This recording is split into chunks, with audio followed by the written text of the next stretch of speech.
ये मुल्क इतना डरावना होगा इसका हमें अंदाजा नहीं था, इसीलिए हमारे हाथों ये गुनाह हो गया। मतलब अगर मुल्क सीधा होता तो आप ये गुनाह बड़ी खुशी से कर लेते। जी, नहीं हुजूर। राजमन राजा राजा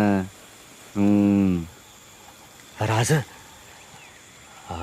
आपके वालिद शहाजी राजे साहब और हमारी कदीम जानी दोस्ती है। आता जीवावर बेतलं तवा ना आता आठवतंय।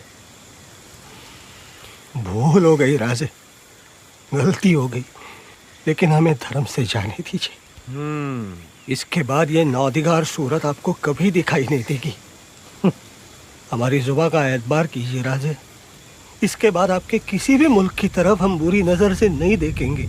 कुछ चीजें हमें बतौर नजराना पेश कीजिए और दोबारा हमारे मुल्क में घुसने की कोशिश मत कीजिए। राज पर तानाजीराव जी, यांच्याकडून इतकी खंडणी वसूल करा की मागच्या 6 मासात मावळात यांनी जितकी गावं जळली त्याची नुकसान भरपाई झाली पाहिजे।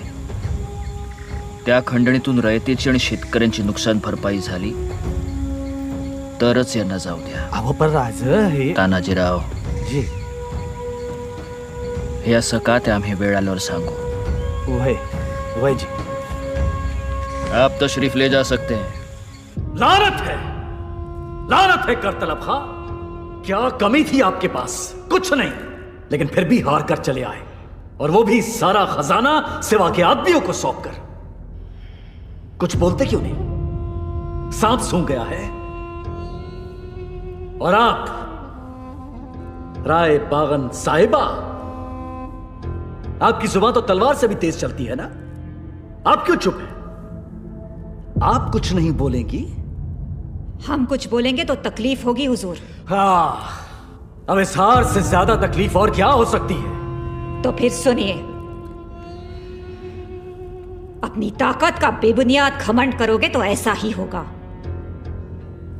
हम जानते थे कि मराठों का यह मुल्क उन्हीं की तरह जहरीला और डरावना है, और उस पर अपना लश्कर, जाल का होश नहीं, जीतने का हवास नहीं। सिर्फ पैसे के लिए खेत में खड़े किए गए बिजू के हैं हमारे सिपाही, और दूसरी ओर वो मराठे मैदान में उतरते हैं तो जीतने के लिए। इस मिट्टी को अपनी मां मानते हैं और उसी के लिए लड़ते हैं। पैसा सालार कुछ भी हो, वो लड़ने से पास नहीं आते। माफ कीजिए नवाब साहब, क्या है हमारी फौज? नाफरमानी, गलत आदतें और सुस्ती की कोठारे। माफ कीजिए हुजूर, सिर्फ एक मेरा खैमा छोड़